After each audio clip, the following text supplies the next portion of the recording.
All right, we are live. So this is my favorite part. You're gonna see like that participant number start going and you'll start seeing everybody's name pop up. As always, give us a shout out. Tell us where you're calling in from. I see all kinds of names that have been on here. Audrey's been on like every single one of our calls and our marketing calls that we do on Wednesday.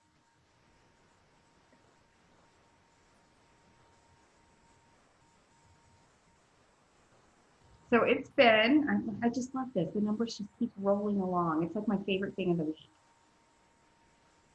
Hey, Jennifer, good to see you. Thanks for coming back. Are your shopping centers open yet, Jen? Curious about that, Alfredo Gonzalez. One of these days, we're going to be able to see each other in person again. Watch out. Memphis is in the house. Don't be afraid. It's going to be fine. Hey, Lisa.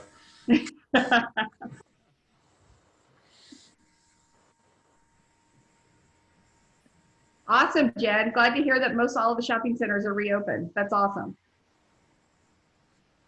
So we, today, as everyone, I'm just going to jump in as everyone is rolling in. We're going to see that number continue to tick up.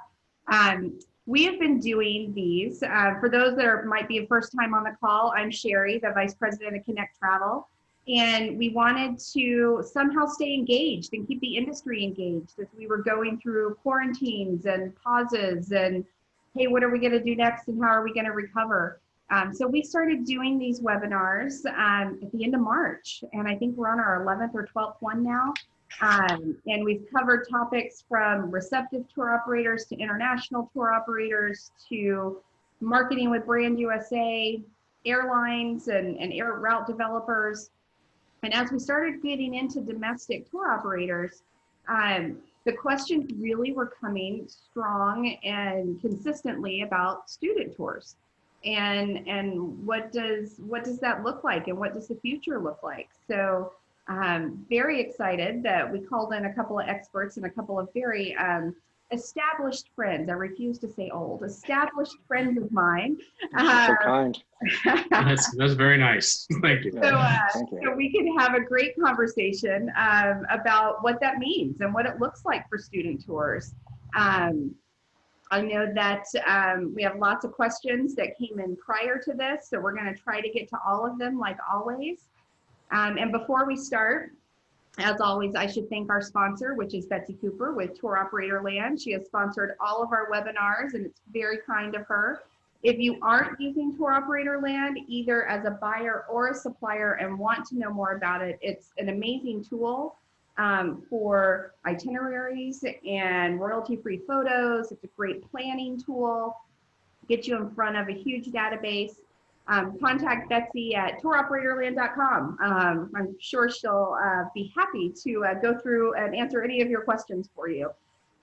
So without further ado, that number is still ticking, but I see tons of people saying, hi, Floyd, good to see you again.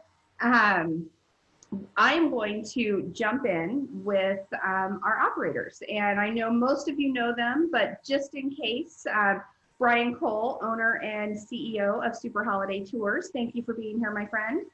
Thank you. And Keith, glad to have you back in Florida, even though I haven't officially seen you in Florida, just like photos back and forth. But Keith Snowd, Chief Operating Officer of Kaleidoscope Adventures, really glad to see that. Thank you. So I am going to let you guys do an introduction of your company. Kind of talk about what your focus is for anyone on the call that maybe doesn't know what your primary focus is and what you do in normal years with the company. So let's start with Brian. Well, I'm going to go a little bit deeper. Been in this industry for 36 years, 29 years as an owner, 7 years as an employee. Been involved in the Student Youth Travel Association and leadership roles, and also serve on the board of directors of the American Bus Association and their board of governors on the foundation end. What do we do? Well, what we used to do was student travel, more specifically those in the performing arts, middle school, high school, college, performing arts programs, primarily bands and choirs. This year, we're celebrating our 45th anniversary in business. And I think we're going to do that again next year, 45th anniversary. We're just going to scrap 2020 and do a do-over, if you will. Got it. All right. I like it.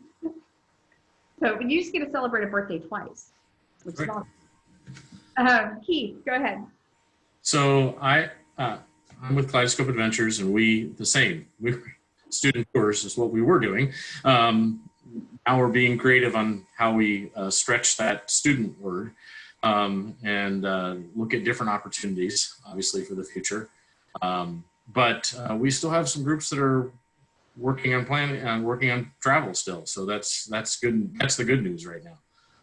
The unknowns are the ones that are delaying that. But I've been in the industry for 25 years now, in various places, and took a little hiatus in the middle out and worked in the mortgage industry. And then I also worked for a moving company in New York City. So that was a real experience. So I'm happy to be here. Glad that you were here. So as always, questions, if you have any questions, this is a conversational virtual roundtable. This is time that we can try to put our heads together and figure out how we move forward with this. There's a Q&A down at the bottom. Please put your questions there. It's easier for us to collate them all there. But certainly if you have a question, use the chat, and I will get to all of the questions that we can. Our panelists have been nice enough that if we don't get to all of the questions, we will answer them and shoot them out to you in a follow-up email. So I'm just going to jump in. We know what the industry looks like right now. What has been the challenge for students? You know, what has been the biggest challenge that you guys have faced moving forward, especially since it started in spring, which is right in the middle of your season? Keith, why don't we start with you? The biggest challenge for us has been the line of communication between the group leader and their participants, whether it's a line that we're managing or we're managing it through them, depending on how the relationship started. And making sure that is consistent, and that the group leaders who are managing that on their own and not allowing us to do it are managing that communication in a way that doesn't cause them further problems. I would say that that's our biggest challenge through all of this, because the parents don't understand our business. I mean, it's really, everybody's understanding, the general public's understanding of the travel industry is very much related in their own individual travel. And as we know, our process is markedly different than that. So it's been our job to do a lot of educating, and it's a lot easier to do that with your one group leader client, but helping them do that with those individuals so that they don't have a firestorm of angry parents has been a very big challenge. Brian, same for you? Yeah, I agree with everything that Keith says. Biggest challenge that we've had is no business. But the communication, Keith hit it right on the head, that there's an expectation in our industry and with our clients that everything, and we may touch on this further, but I think what Keith was alluding to is the expectations of 100% refund on things that didn't occur. And the level of expectation that is expressed not going through the proper channels. You may have a group leaders give misinformation, and then there's an expectation from parents that, well, this group leader said we're going to get everything in return. So as Keith was alluding to, it's the communication process between tour operators, group leaders, and then funneling down to the parents, if you will. Got it. So we're getting lots of questions that are coming in. So we're going to try to kind of take these in a great order. Keith, you alluded to, we started talking, you alluded to, you have some groups that are still looking to book in the fall, moving forward. So one of the questions that came in is regarding cancellations versus rescheduling. So let's start with a big picture look. How has that been for you? So the vast majority have been cancellations. I mean, Okay. let's just put that on the table. It's not, when we can get a group to reschedule, there's a party thrown on the office. So I mean, it's just, and even then, there's a hesitation still to be excited about it, because in all the trips that we have for rescheduling, I can count on one hand how many of them have actually received an administrator's approval. It's a small number. The rest of them are in this limbo spot. So the vast majority are cancellations. Now, we've had some groups that, amazingly enough, even though they canceled, told us to keep their money because they are going to travel next year, but they really haven't booked anything yet.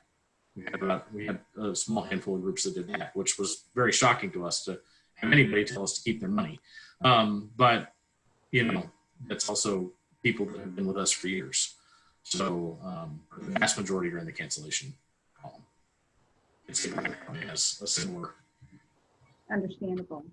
Yeah, the anticipation and or the expectation going back to the beginning of all this in March, there was a lot of uncertainty, but there was a lot of positive feedback. Oh, we'll reschedule in May. We'll reschedule in the summertime. And as Keith said again, it kind of fell through. That things got worse, and the levels of decision makers got involved and just canceled. Fear of the unknown. And out of the rescheduled ones we have, Sherry, I would say we just had one that came back to us and said, I need to turn it into a cancel because the administration has already come out and said you can't. They were supposed to travel in November. Said you can't. Sorry. So they need to close it out. So I have a funny feeling that we haven't seen the end of it. We'll still have a few of those that will come back and say, sorry, we're not traveling. Can I expand, because Keith's touched on this a couple of times about administration, for our friends out there that don't necessarily understand the process that any of us in the student travel industry deal with. And I'll talk about groups specifically being a band or a choir. There's other elements within the school programs. But let's say the band wants to travel to Orlando and the band director wants to go there and the parents say yes. So you've got those layers already taken care of. And it works its way to the principal, and the principal says, no, you're not going. Then you can expand on that and say, everybody wants to go. The principal says yes. And the ultimate decision maker is the superintendent of that particular school district. So there's so many layers of decision makers before a school group gets to get on a bus or a ship or an airplane to go from point A to point B. And that's what we're seeing, and that's what we're going to see more of. We saw that tremendously right after 9/11 for the first 3 or 4 months. And then come January of 2002, those restrictions became less prevalent. But today, as they are, again, the school may want to do something, the band or the choir, they may say, well, rebook. And then when push comes to shove, administrators are saying no. Well, and that was going to be my question. I'm glad you expanded on that, because that's just an added layer that you don't see with, say, adult domestic tours or senior tours. They make their own decision. So one of my questions was going to be, even if they do say, I want to reschedule, school hasn't started yet. So that means you have to go through a whole nother level of approvals once school starts to even see if that tour can reschedule. Correct.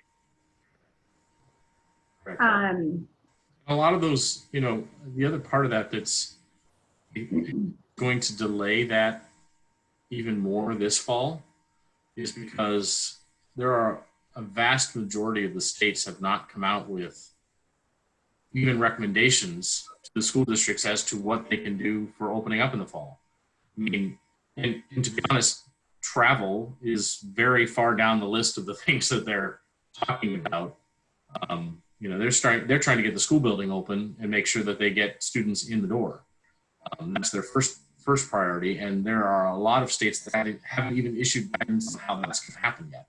So, where we're typically used to getting a lot of those approvals from school boards in July, August, September, I think we're going to have some delays in that this year just because of the fact that they have a bigger issue right now is what are we going to do with the students when they show up at the front door? So. Well, we can expand on that also, Keith, the fact that it appears that so many districts are going to face a revenue shortage. Yes. And performing arts are generally the first thing that get cut.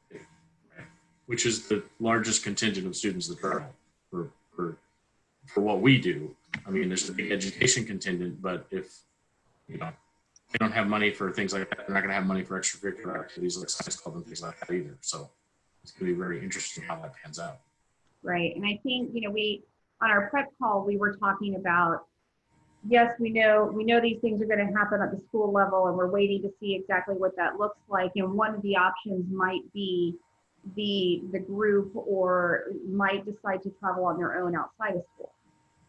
And then that's a whole new level of challenges dealing with one parent or 10 that are trying to put the tour together. Have you heard any of your groups talking about that? We've had a couple groups inquire about it. No one's, you know, made the commitment that that's exactly what they're going to do, but we've had a couple groups inquire about it. It's certainly something that's possible. But as you can imagine, there's a bit of a dance they have to do with their school on how they do that. If it was originally a school trip and it's not a school trip now, that can be a slippery slope. You know, the school's not going to give them time off school, so that might change when they do it. So it's, you know, it's a conversation that is going on with some teachers. But I don't think we're going to see a wave of people doing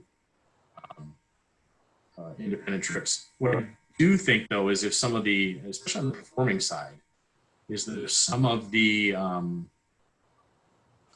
programs get cut, you're going to see a lot more community-based programs, bands, choirs, community-based ensembles that are going to spring up. That are going to, which in many other countries, not the United States, they don't have school music programs, bands, choirs, orchestras, things like that. They are community-based.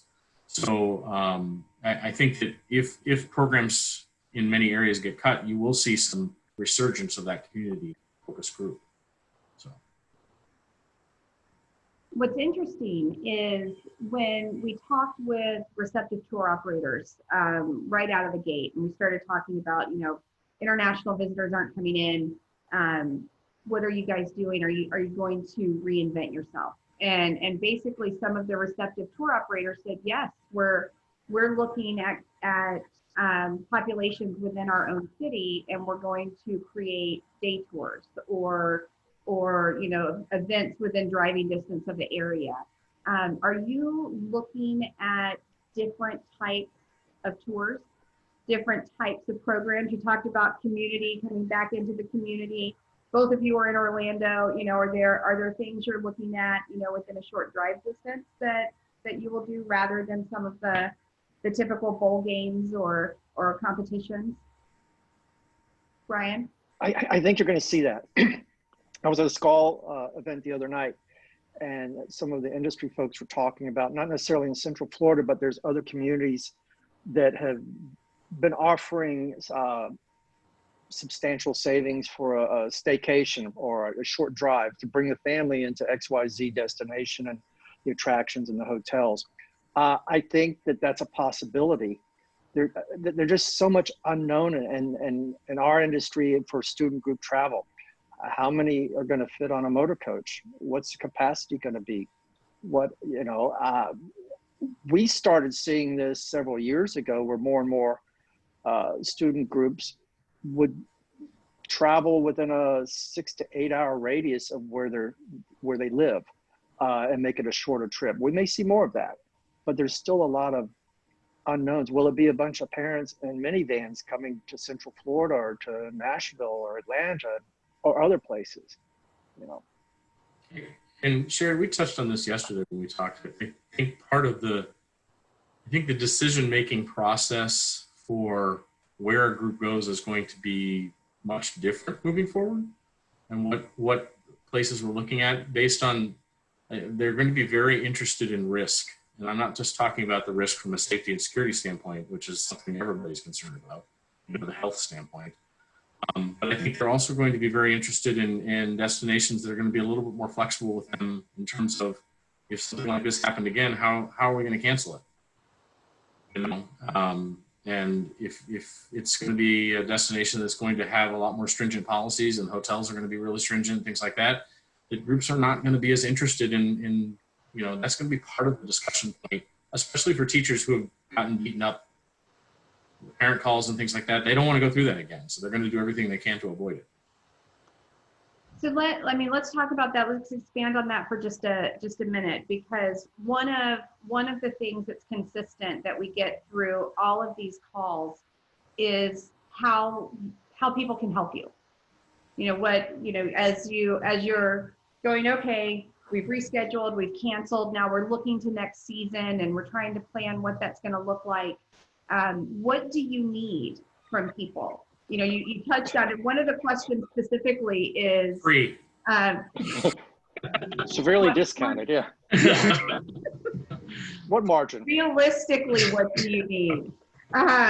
So one of the questions is specifically about quad occupancy in a hotel, right? I mean, you talked about cancellation, you talked about things. What we touched on motor coach. What does it look like, you know, moving forward? And you can talk specifically of things you put in for your company or as a whole that you've talked with partners. Flexibility with terms and conditions with our contracts. I'm going to say a couple more things. I'm going to tee Keith up here because he gave an example yesterday. It was just ludicrous with a hotel. And the other thing that we're going to need, whether from motor coach operators, restaurants, hoteliers, and attractions, and I'm starting to see this now, is your best practices when it comes to preventative measures. And we need that, and we're going to need that in writing. We're going to need that on your letterhead or your however you promote your particular operations. It's not going to work well verbally, and salespeople are saying, well, XYZ hotel says they're going to do this. No, we're going to need that in writing, but more importantly, we're going to need the flexibility. I mean, we're all in this industry together, and nobody's out to hurt one other industry, or excuse me, a supplier or an operator or anything like that. These are times that none of us have been through before. 9/11 was tragic enough as it was, and we rebounded. This is the big unknown, and we've all learned an awful lot during this time period. We're all going to go back and look at our terms and conditions, for lack of a better phrase. But for attractions and hoteliers and restaurants and motor coach, we're going to need that flexibility. But Keith shared an interesting story yesterday in regards to hotelier. So Keith.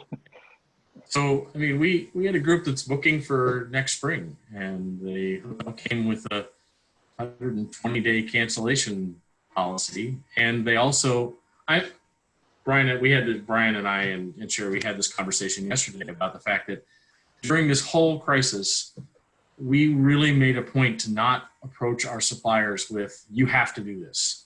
It was all of us agree. And it was, hey, we know we've got a contract. What can we do together? Because we're going to make concessions, and what can we do together to really service this group and make it, I don't call it a win-win. I call it a resolution we both deal with. You know, how can we both get to a place that we're in a good spot? And I think that's the biggest thing we need, is we need communication, and we need you to come at it the same way as I do. I mean, that same hotel contract with 120 days, I don't like it when you send me a hold harmless clause that is one-sided. So I always kick those back and say, hey, if I'm going to hold you harmless, guess what you're going to do for me? And that hotel, same thing. They said, nope, we're not going to do that. I said, well, you guess what? We're going to take our business elsewhere. So we have to work with each other, and we want to be good partners with you. But you know, that's the biggest thing we need, is the flexibility. So, and we'll be a little more specific on that when we're talking about hotels. Obviously, shorter cancellation period. Is the comp policy important? It's now no more that you're not important. doing quad rooms, probably, right? It's no more important or less important tomorrow as it was yesterday. Yeah. Okay. That's not the big, yeah. Yeah. What about, Now, So if there's somebody who wants to comp like 45 rooms and we'll pay for one, that's a whole different story. Yeah. Email Yeah, me, one- please. Yes, please. Yeah, send us both an email. yeah, Fill your yeah, we're hotel gonna go back to tomorrow. that realistic conversation that we talked about. Yeah. When so obviously quad rooms are gone. You're still trying to figure out what you're doing with motor coaches and how you load those, but that price doesn't go away. You know, after 9/11, and Brian, you mentioned this, it was a much shorter recovery that we thought was going to be a lot longer in comparison to this and what we know now. But people got really savvy after 9/11, and they wanted deals and they wanted discounts, and they started really doing some price comparison. Is that happening to you now? I mean, I'm sure you're getting calls about spring, or you're reaching out to your clients and talking to them. Well, the challenge has been, and I'm sure there's some individuals who are participating on this roundtable. The challenge has been contacts are no longer at properties. Properties are temporarily shut down. Some may not even reopen. You know, so worrying about the pricing right now, although it's important, and you have to remember too, school's out. I mean, yes, there's some communication going on, but school's been out since March. And I think there's been other concerns with our clients other than the fact of, are we going to plan the trip for next year? But coming back, pricing is always important, or value is always important for whatever we do. It's just right now it's been kind of discombobulated for reasons, you know, like I said, contacts aren't there. Some properties are closed, some restaurants are closed. Every day you look on one of the group Facebook industry chats and another person or another 3 people are let go, and it's heartbreaking. And it's hard, Sherry, to answer that question too, in the sense that right now the groups that we're all working with that are still working forward, either we have their money, so they're not stopping. Right. Okay, that's a great point. Or they're past customers that have come to us to start their trip, which is a very typical thing that starts happening in late school year leading into the summertime, is you get a lot of the past customers that plan the same thing every year. So you don't get, it's not the time of year for us to get a lot of shoppers. So it's hard to say how that's going to pan out. But I also think that, and we had this conversation with our team yesterday, we've got to get better at I called it couching reality to our customers, because, you know, as a tour operator, we can only negotiate the price with our suppliers down so far. You all have to make money too, you know, and the reality of the fact that you can only put whatever it ends up being, 20 people, 25 people, 13 people, whatever it is on a motor coach, is the reality. It's not, there's not, you know, I can't, and I certainly can't eat the cost of you, you know, so if you want to travel, at some point you're going to have to face the reality, and that's what it is. So there's a question, and our DMOs are coming on strong in some of our questions. You know, I know that their work at XDMO at play here, they're working hard to gather all of the correct contact information. They're asking you to reach out to them. You know, if you can't find a contact at a hotel or an attraction that you work with, use them as a resource. And some of them are asking, you know, Dawn specifically, working with restaurants. You know, she has restaurants in her area. Restaurants generally order food 2 weeks in advance. You know, so how does a cancellation work with a restaurant? What's reasonable in your mind? That's funny because as you talk about cancellation and then in advance, things like that, that's something that I know Brian and I and all of us on the tour operator side have been having lots of conversations about, because our customers, not understanding our process, don't understand that our time is also, you know, they've got food they bought, things like that. So I think that for a restaurant, I need them to be reasonable with us as an example. I need them to be reasonable with us as to, like, when do you have to buy that food? When, you know, let us know when reality is. I don't want you to order food for 250 people and sit on it. No one wants that. That's just not fair to you as a business. And I mentioned in our pre-call yesterday that I think that the lesson that I really learned through this is not just for us as an individual company, but as an industry, is that it's not in our best interest as an industry for us to give all the money back when we've done work ahead of time.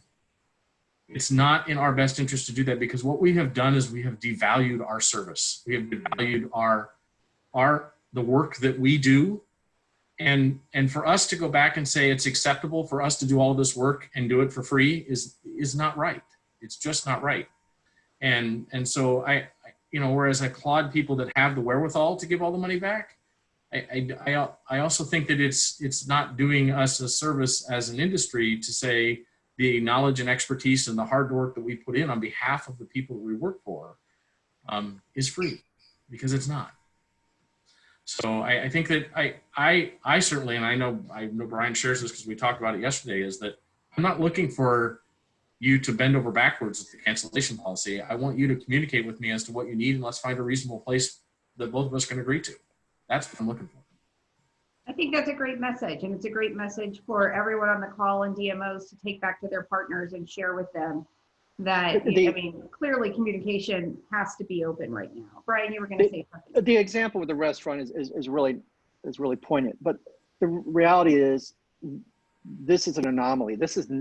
We've never lost an entire season within 2 weeks. Right. All of us, motor coach you operators. You told me yesterday that this was the first time you haven't escorted a tour. In 36 years, correct. Yeah. But as Keith is alluding to, flexibility. I can't imagine this ever happening again, but none of us could have imagined it was going to happen after we came back from the trade shows in January and February. So again, I think, and we're repeating this many times over, is the flexibility and the flexibility and the flexibility. I want to piggyback on what Keith talked about, the refunds and so on and so forth. All of us who wear a white hat have worked our tails off, but that the problem is the consumer does not understand that we sell an intangible product. We were all set to provide our services up to the minute you checked into that property, up to the minute you got on that airplane, up to the minute you got on that cruise ship, and so on and so forth. Unfortunately, that didn't occur. What we hear a lot is, well, I expect 100%. So I know some of my team members are watching this. So I'm not sure which team member do I go back to and say, can I have some of your healthcare money back? Can I have some of your 401k money back? Can I have some of your payroll back so I can keep these people that are saying I expect 100% refund? It doesn't work that way. And just as we talked about earlier, being flexible and working with our suppliers, I instructed my staff to be kind and considerate when you're asking, hey, what's the status of the refund? What do we expect from a hotel, from an attraction, from a restaurant? And be as kind and considerate to them as we are hoping our clients would be kind and considerate to us. We are all in the people business. Unfortunately, some of our clients aren't. Takes all kinds. So we do have a couple of questions about moving forward, and knowing that, and this is from Rich from Maryland, who thank you, Rich. He emailed the question in earlier, so we know we have it. Just one more, Rich. Knowing that the majority of trips are in the spring, are you anticipating a strong spring? Are you anticipating a spring travel season? And do you think that people are going to look for different destinations? We touched on this a little bit, if they were going to look closer to home or someplace they could drive. And does that mean you're looking at different destinations moving into the spring? Do you have your crystal ball down there? I'm going to look for it just for you. Hold on. Keith, go ahead. You've just asked the $1 million question. So it's probably the $10 million question, to be honest. You get the resolve from the groups to make something happen for the spring is 100% there. Right? Parents, group leaders, they are ready to get things moving. The unknown is when you get above their level of the food chain, they don't know what's going to happen. And in some cases, like I said before, you have principals and administrators in the school that are like, yeah, I'm totally fine with it, but they don't make the final say. Right.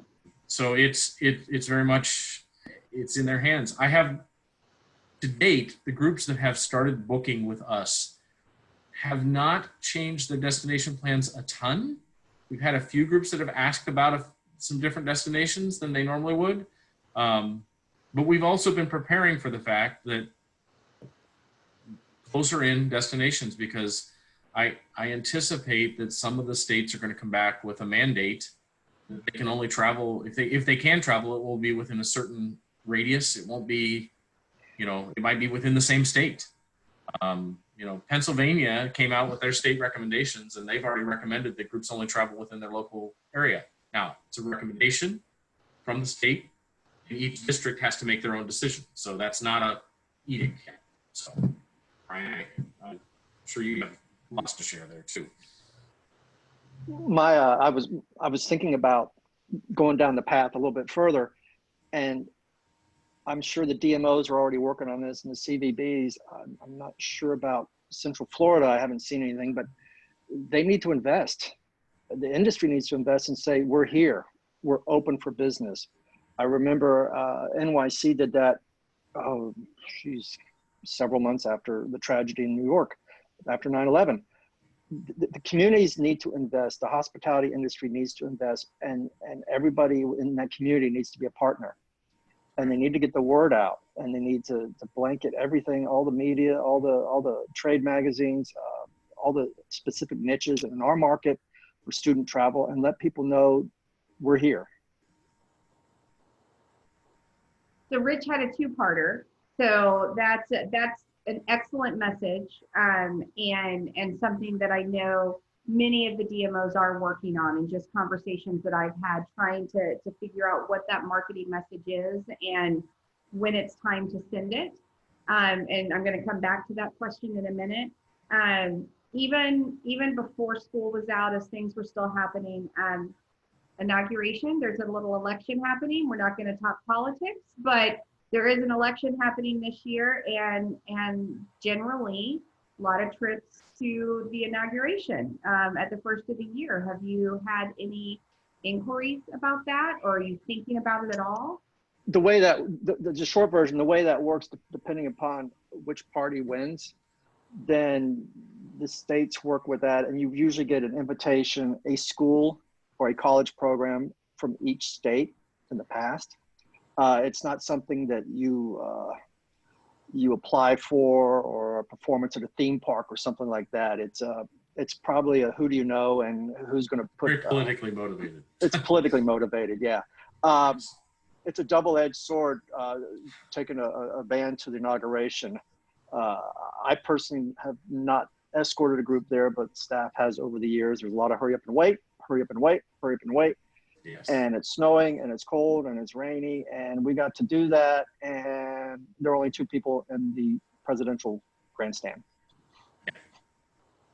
Yeah. So that's not really on the radar for us. Keith? No, not for us either. It's I mean, that's one of those things that if one of your clients gets the call, they'll call you. Got it. That's, it's not anything. And that's not even a sure thing then, because they have to come up with the money in a really short period of time. So. Okay.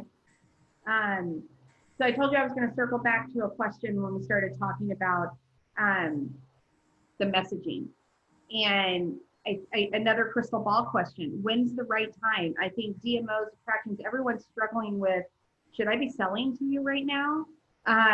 When is the right time to get that information out? Do you want to hear from people right now? And I said that wrong. You always want to hear from people. You're both very nice people. But is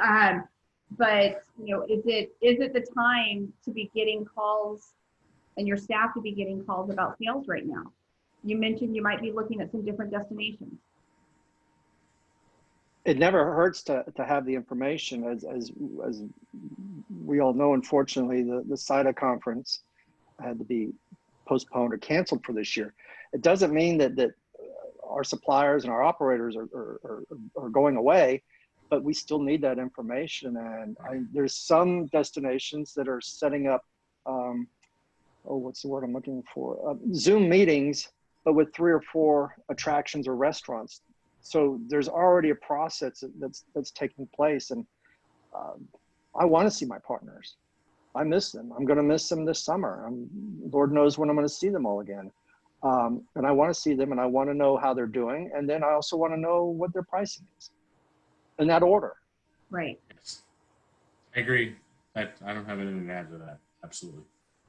So what I got from that is yes, it is time to sell. It is time to get information out and to share. We need the tools just like we would any other year.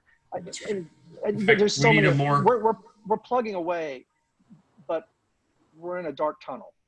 Got it. In fact, we need it more this year than we probably do any other year, because when we are forced by a group to get creative, having that additional information at our fingertips just speeds that process up. So, when things are humming along, sometimes you're not forced to be as creative as you are in situations like this. So sometimes we need it more than anything now. So. Well, talking about creativity, leave it to Lisa from Memphis to talk about being positive and being creative. So her question is, what are you doing that is creative right now? A pandemic is going on. You're still trying to create tours. You still want to make money in your company. What are you doing to help with that? And what can they do to help? What's the positive there? Cricket. Thank you, Lisa. Cricket, Lisa. Yeah. Thank you. Yeah. Yes, thank you. Yeah, thank you, Lisa. We've been engaging our customers in kind of some different and unique ways. So I think that during April and May, we actually did a Take a Virtual Tour series on social media, and we actually had lots of teachers comment that they used it in their virtual teaching. And the idea came from my cousin, who's a teacher, who called me and said, "Hey, what virtual resources do you have that you can share with me?" So, and it worked out pretty well. And we're actually working on some new reiterations of it for fall that we're going to use. So any content that you have along those lines that we can use, content is key anymore. So happy to take it. Keith, what's your cousin's name?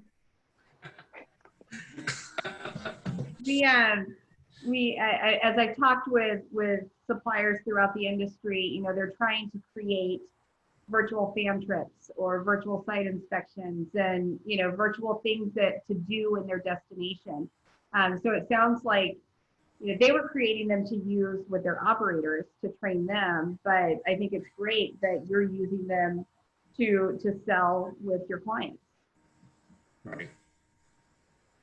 So anyone out there doing that, but it does not. It does not substitute the overall real experience. Right. It's not.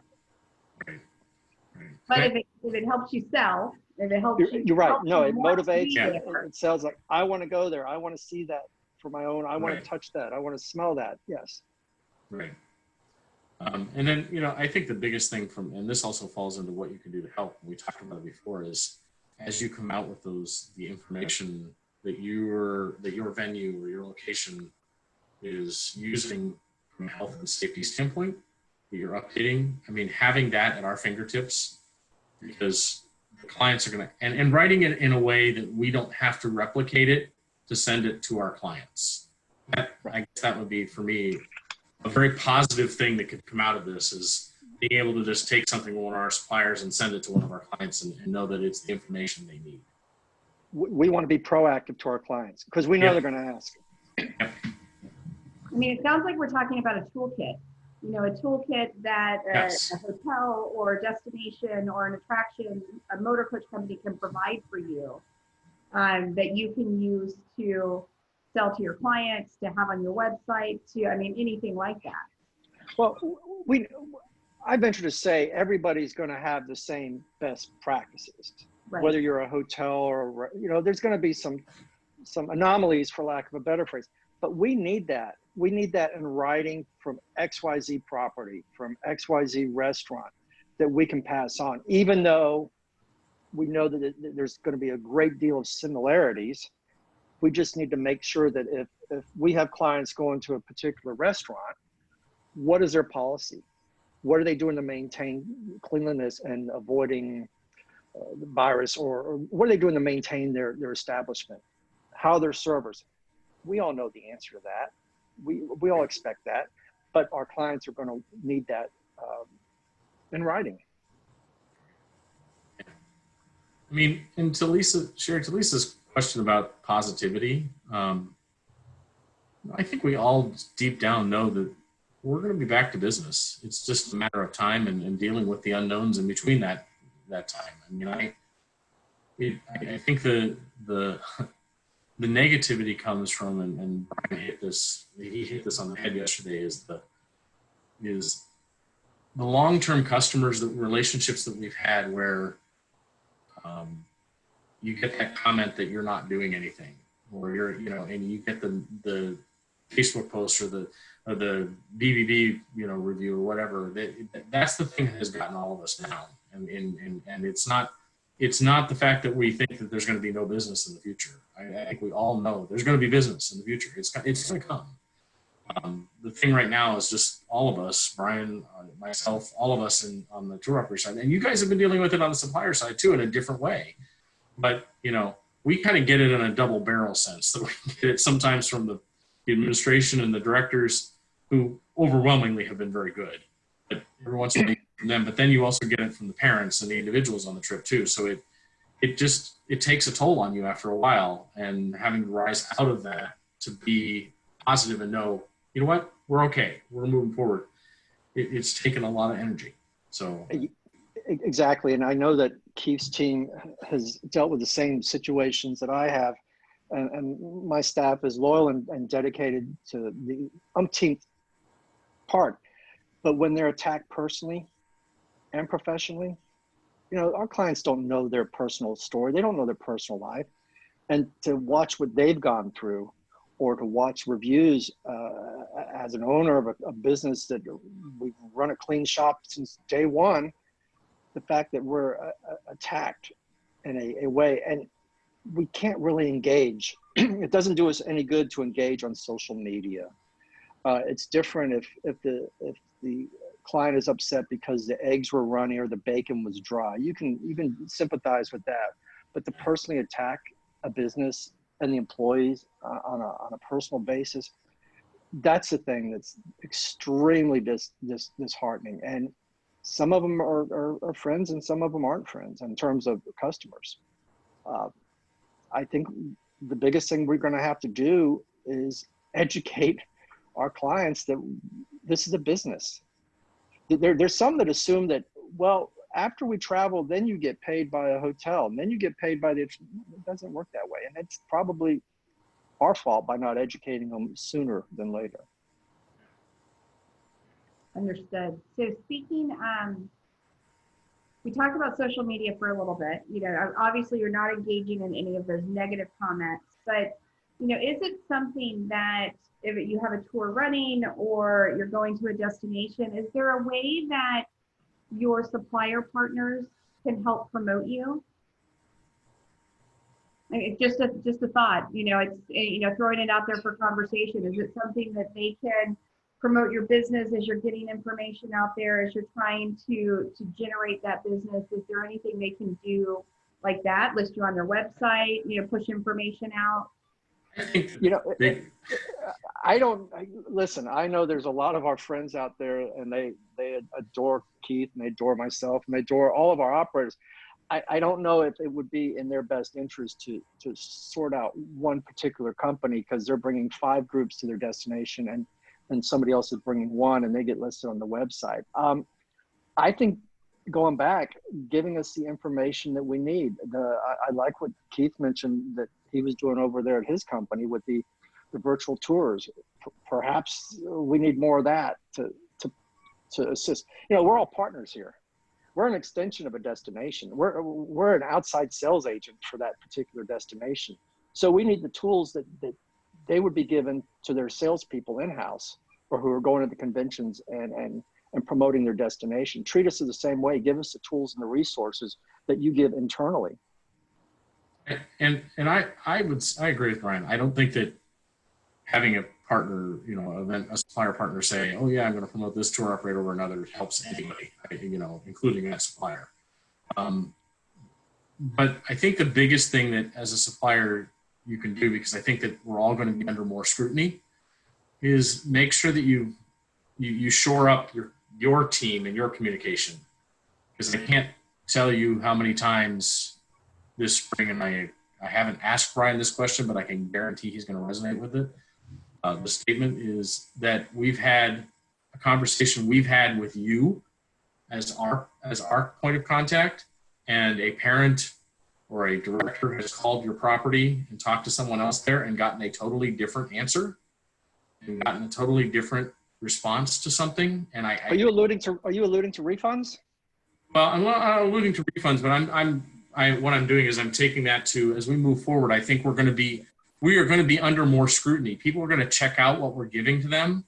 And when they call your property and they get a different answer than what we have been told, it creates a firestorm on our part that it creates lack of trust, things like that. And I know that's a difficult thing for any property, especially one that has a large staff, to control. But I think that the biggest way that you can help sell us is let us do the selling and make sure that the information that anybody receives about what we're doing is the same. Protects us. Absolutely. I have a phrase: I don't need help looking bad. I can look bad all by myself. And in terms of what Keith is talking about, we've looked bad because of miscommunication or different information from a supplier to a parent. And then, all heck breaks loose here in the office because we're not sure. We know what the actual outcome is, but a parent's been told something completely different. Yeah. So speaking, we're going to go back to virtual tours for a minute.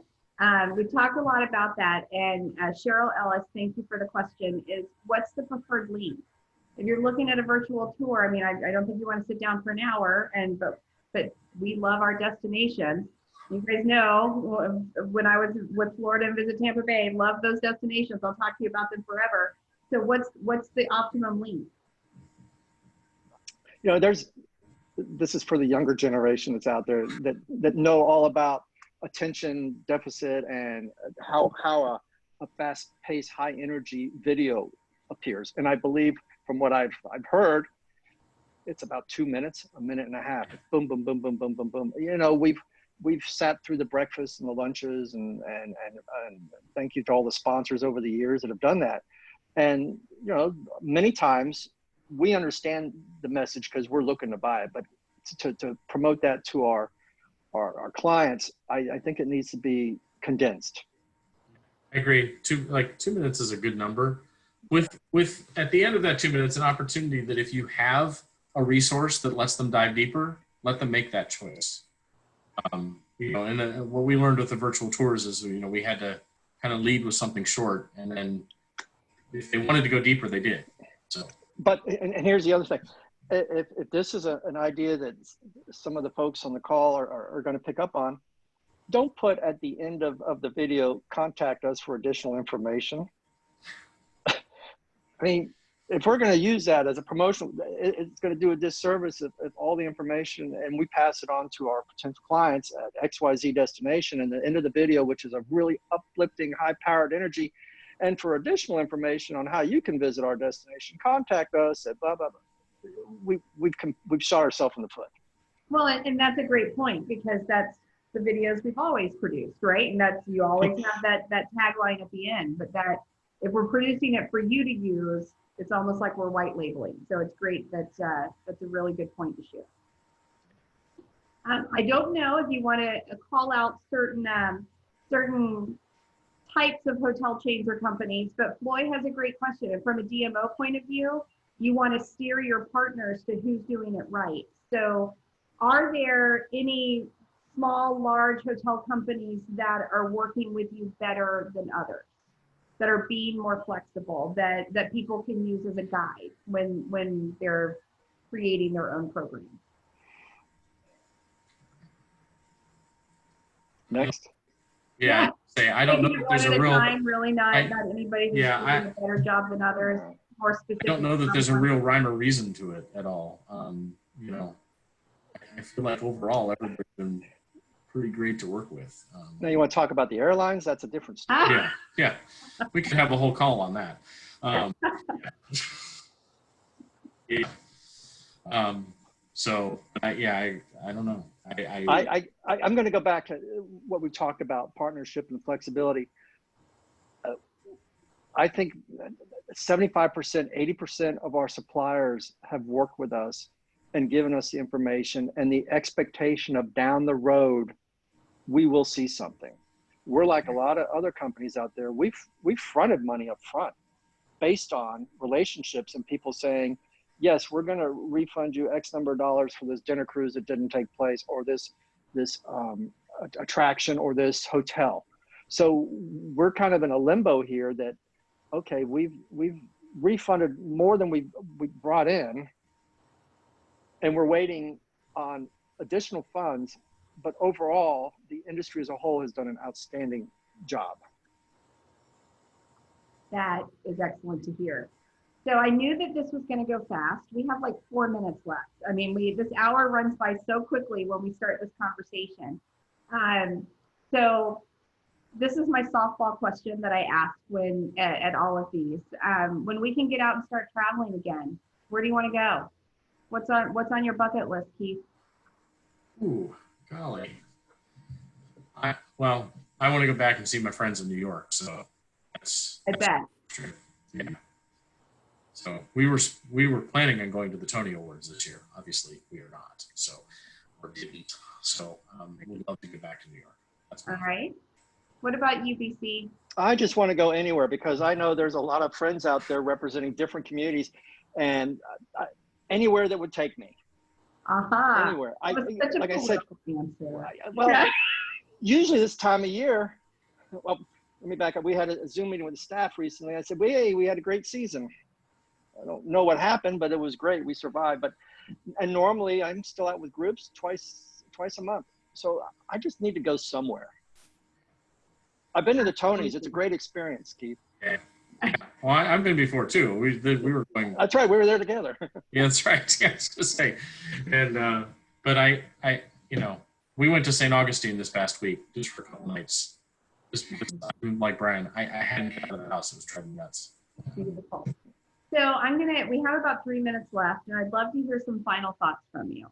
So final thoughts on moving forward, next season, anything that people can do for you, anything you'd like it to be. Brian, we're going to start with you. Well, as we talked about yesterday, and I said, is this supposed to be realistic or is this supposed to be a lot of fluff? And I think that we have been realistic. Mm-hmm. And I think that we can't say this enough, that we really don't know where we're going. We have experience to get there, but today we don't know where we're going, and it's out of our hands in terms of the decision makers. There's no doubt that we're gonna come out of this. It's gonna look a lot different. It's gonna look a lot different with group sizes. It's gonna look a lot different with transportation options. But we'll get through this. I have my good days and I have my bad days, just like Keith said, for all sorts of reasons. You know, I worry about my staff and the folks that are dedicated in here. I'm not ready to retire. I want to have some more fun. I want to irritate my friends on the road and have dinners and drinks and stay out and dance and do all the things that we do on a friendly basis. So I'm optimistic, but I'm also cautious. Very well said. Keith? I the same. I noticed that one of the questions you had written earlier was what keeps you up at night. Mm-hmm. I guess for me, the staff, my customers, our industry, in fact, I think that this is, there are always defining moments in our lives and in our industry. And I think this is one of those times where we as an industry, and I have to applaud the motor coach operators for doing it on their behalf with our government. And it's a time for us to make a statement and say, this is how we operate. And it's a time for us to educate our clientele and let them know that we are we are their biggest asset when it comes to travel. We, you know, all of us have a place for them, and we have a big place in our hearts for them. And so I think it's a big defining moment for us as an industry that we have to stick together. We have to get. I know everybody says that we're in this together, but we really are. We really are, because, you know, if we don't consider each other and how we work together and how we collaborate, then we're going to be on an island by ourselves, and that's not going to service anybody. So what keeps me up at night is just those things. And I think that, like I said, the opportunity's there. It's going to come. People don't want to be at home. They want to travel as a group. They want to get out there. And so that's what gives me optimism that we'll get through it all. But there's a lot of unknown bridges to cross in between point A and point C. Absolutely. And Cheryl took the words out of my mouth. I was going to say we're tourism strong, and she already typed it in the chat, tourism strong. And that means so many more things to work together and to move forward. And I mirror what both of you say. We absolutely are going to get through this, and we will get through it together. From my standpoint, it sounds like we need to have another one of these conversations once school starts, like in September or October, and we can touch back with each other and figure out what's going on then and how we're moving forward. So keep your calendars open. From a Connect Travel standpoint, we do have some information to announce. We are incredibly happy that we are moving forward with an in-person trade event in September in Orlando.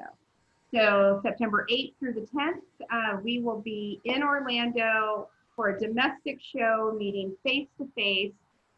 We have a lot of great safe and clean procedures. We worked really hard with the CDC to come up with how we can meet face-to-face safely. And you'll be getting more information about that. Carol asked a question at the very beginning of our webinar, asking if student operators were going to be invited to the event in September since SIDA had canceled. And absolutely, Carolyn, everyone will be invited, especially these two jokers on this panel. So you will be getting more information about that. If you have questions, please let me know. We're super excited to be moving forward with an event and play our part in moving this industry forward. So panelists, Brian, Keith, thank you very much for being on the call. I appreciate your thoughts.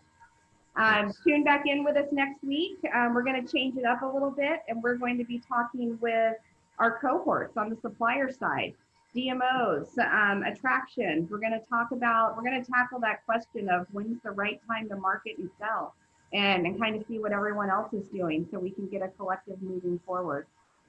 So love you guys. Thank you for continuing to tune in, and have a great afternoon. Bye-bye, everyone. Bye-bye.